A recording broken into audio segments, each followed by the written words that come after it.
name is Robin DiAngelo. I'm an associate professor of education at Westfield State University in Massachusetts. My scholarly interests are in the field of what's called whiteness studies, and that is looking at what it means to be white. It's looking at the larger context that we all are immersed in, concepts such as white supremacy, racism, privilege.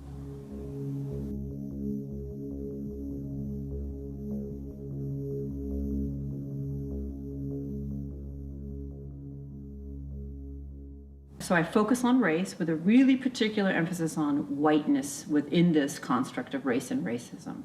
And I'm particularly concerned about an increasingly white teacher education force or teaching force and an increasingly racially diverse student population.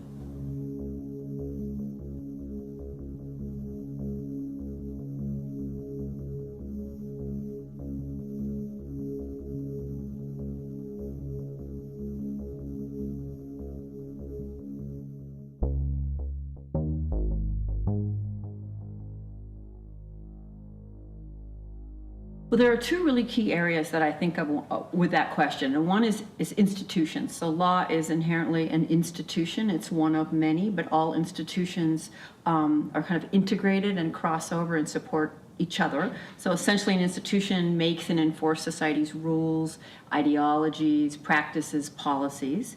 I'm in education, which is a primary site of socialization, and I would say a primary site of the reproduction of social inequality. And law is another institution which of course intersects with education. Definitely my work takes up issues of justice and in both subtle and not subtle, explicit and implicit. For many people, and certainly my students, it's really easy to see kind of traditional explicit practices of inequality, but it's very difficult to see what it looks like today. For example, day in and day out, I'm in rooms that are upwards of 97% white. In fact, it is rare for me to ever have a student of color. And my students live, love, learn, study, worship, live, play, die in racial segregation. And no one who's ever mentored them or guided them or taught them has ever conveyed to them that there was any loss to them in that segregation. That is a powerful and really profound way that inequality is operating every moment of our lives. But it's a really difficult one to kind of wrap your head around. One, because again, we think about oppression or inequality or racism as these explicit acts that people intend to do, and they're mean-spirited, and those people are bad, and we're not bad, so it couldn't be us. There are many ways in which we've rationalized and justified that segregation. So you're up against some, pretty deep cultural conditioning and socialization. As far as the law goes, what comes to mind for me is what we term the school-to-prison pipeline, the really concrete outcome of many aspects that come together in education. So there's that primarily white teaching force that has grown up in segregation, that don't have authentic cross-racial relationships, who have not been taught by teachers of color, who have therefore got their information about people of color from really problematic sources, stories, jokes, media, MSNBC lockup, Jerry Springer, right? I mean, just really, really problematic, really narrow understandings. But that population is in the position to essentially socialize everyone's children. They get to determine who's smart, who's not, who's respectful, who's not, who speaks right, who doesn't, who belongs to special education, and who doesn't, who should be punished in what ways. And then you have the curriculum, which of course is very Eurocentric. You have laws and policies that schools operate under that of course are not neutral. You have school boards that decide what will be studied. So you have many, many threads of the institution that are in schools and then cause the reproduction of racial inequality. So you have a disproportionate, and it's well documented now. I teach in the States, and so I couldn't say directly what that might look like specifically in Canadian society, although I can assure you that it exists.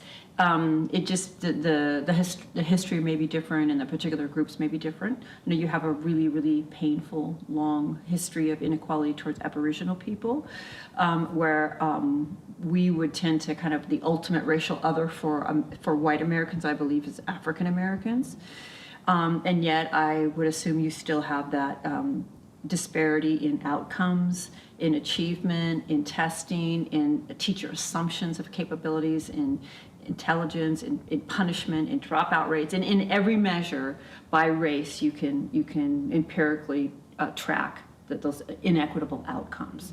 And so that will tend to push students of color into the juvenile justice system.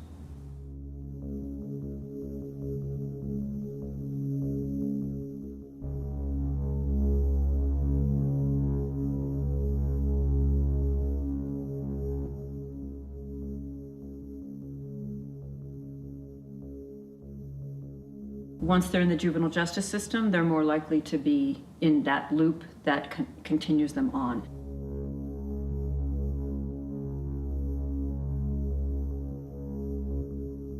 So the school to prison pipeline is meant to capture this dynamic that pretty effectively and easy to measure tracks students of color and low-income students into the criminal justice system. And so people see it as almost just like a really smooth pipeline. So teachers tend to expect more from Asian heritage students and less from Black and Latino students. And of course, we might want to say that those expectations of more are positive. They're still really problematic. They still set up Black and Latino students, and in your case, probably Aboriginal students, as, you know, these are the good ones. Why can't you be like these ones? These ones show there is no problem.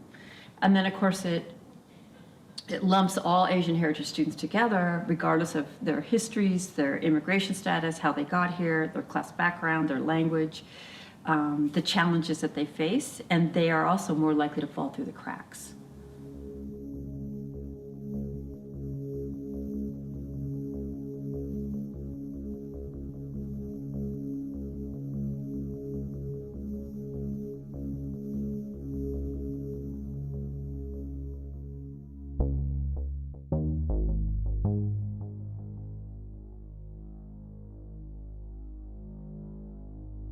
There is no human functioning outside of laws. Laws are essentially the social contract. They define the parameters of our lives, whether they be the unspoken rules and norms of, you know, that we get socially that teach us how to behave correctly and what's normal, and then really concrete laws, like literally laws, policies, practices.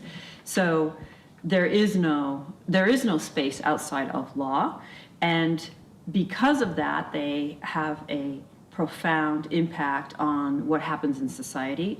Laws have always been the site of great, great struggle, because they can either uphold or enforce inequality, or they can help to ameliorate or remedy inequality. And because laws come out of the institution, and institutions are controlled by dominant groups, and I will just say it, they tend to be controlled by middle to upper class, white and male, across the board. They will necessarily reflect the interest perspectives of that privileged class. They're not going to represent people who are not at the table.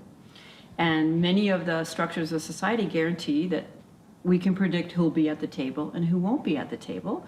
And as Frederick Douglass said so powerfully so many years ago, power concedes nothing without a struggle. It never has and it never will. If you just passively see law as not your concern, and you naively assume that the laws are going to look out for your best interest, you're going to guarantee the reproduction of inequality. These laws won't look out for your best interest. And I'll give you an example from the States, which would be the law as colorblind. To not account for race and differences like that. And that sounds good on the surface, but in practice, it absolutely obscures racial inequality and racism. Another example is, well, you can't discriminate anymore racially, because that's what I'm focused on. But you also have to prove intentions. And I don't think most people understand that. You have to prove that the person intended to discriminate against you. Well, most discrimination is unintentional. It's unaware. It comes from the realm of implicit bias, which is also infused into laws. That's the first thing.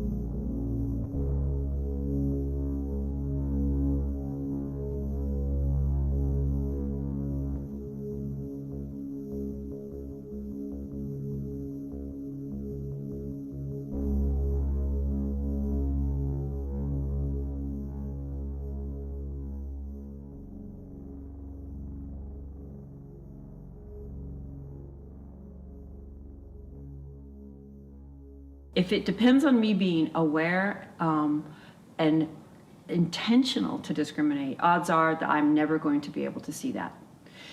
Two, if it depends on me admitting that I meant to do it, I'm not going to do that either, because that's a very bad thing, right? That would make me a bad person and a moral person. I am not going to admit that. So it looks like we have protections, but they were set up in ways that make it pretty much guaranteed you're not going to be able to do anything about racial inequality. And because the people making those adaptations over time, they didn't represent the perspectives of people of color who could kind of point those things out. They're going to serve the interests of those that created them.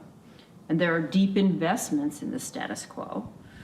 So questions like, kind of inherently multicultural questions or social justice questions, like who does this serve, right? Whose story is this? Who does this protect? Who does it actually protect? And from what?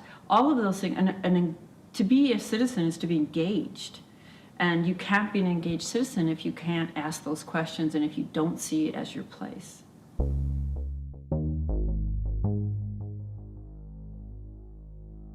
There's a exercise I do with my students sometimes, and you give them the story. There's a princess, and she's in the castle, and her father goes away, and he says, absolutely, you cannot leave the castle while I'm gone, but she does, and she has to get across the water by the ferryman, and she bribes him, and then she gets to the other side, and she sees her friend, and then she's late getting back, and the person won't let her cross unless she does something or other, and she won't do it, so he actually kills her. So it's like I know it sounds horrible, but it's like a lot of fairy tales, right? Those kinds of those parables that are teaching you something.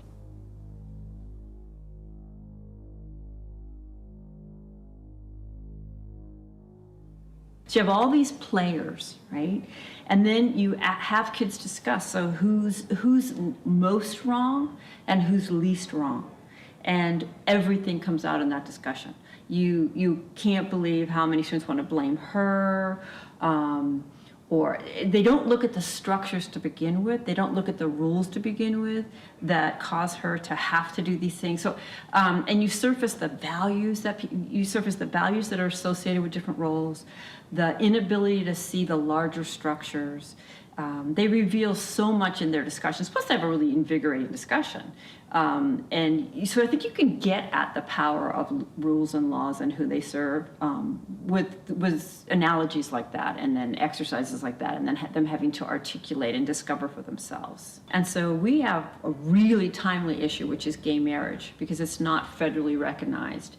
And so using that to track institutions, laws, ideology, religion, the medical institutions, all of the ways that institutions intersect to set this up. So this is actually something that we are debating at this time, and that it is not federally accessible across the U.S. So it's an example that is living in most of my students' lives. Well, actually in all of their lives, whether they're aware of it or not.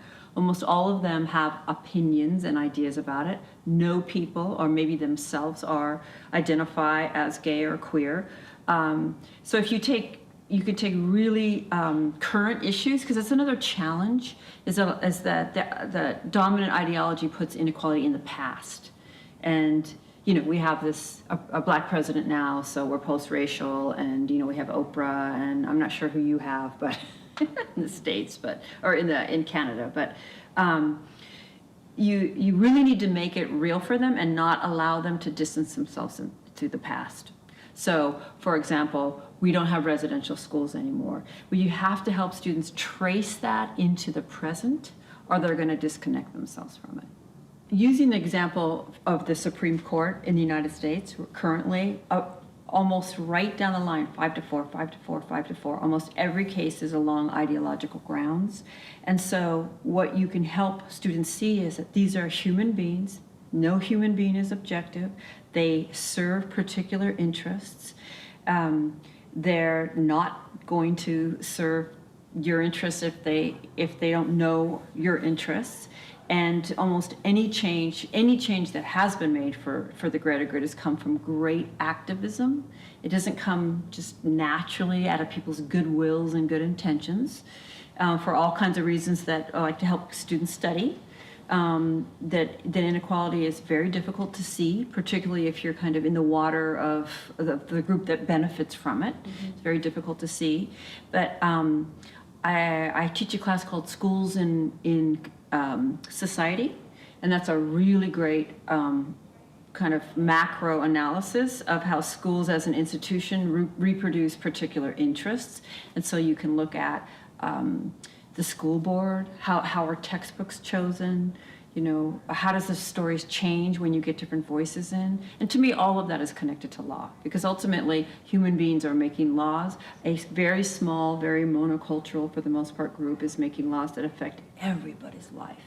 And the only way to get your voice and to be heard is to be at the table, and you're going to have to push yourself into the table, because room is not going to be made for you from goodwill alone. My favorite example to use to get my students to understand institutional power versus personal power, because there's a lot of emphasis on individuals and personal power and all of that. And institutional power is something very different. And I use women's suffrage in the US and ask, when did women get the right to vote? 1920 in the US.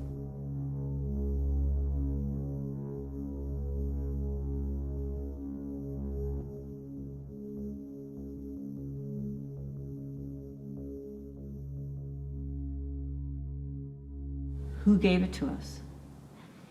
And is there any other way we could have gotten the right to vote except for men to give it to us, outside of a violent and bloody revolution, which I'm not advocating? There's literally no other way for them to give us the right to vote, because we weren't sitting in the institutional seats of power. And that's the difference. And between a woman's individual prejudice towards a man and actually having institutional power. And even those men who advocated for women, and of course there had to be some, or we wouldn't have gotten the right to vote, they still benefited from a system that excluded women. Right? And it didn't come because somebody knocked on the door and said this is the right thing to do. It was decades of struggle.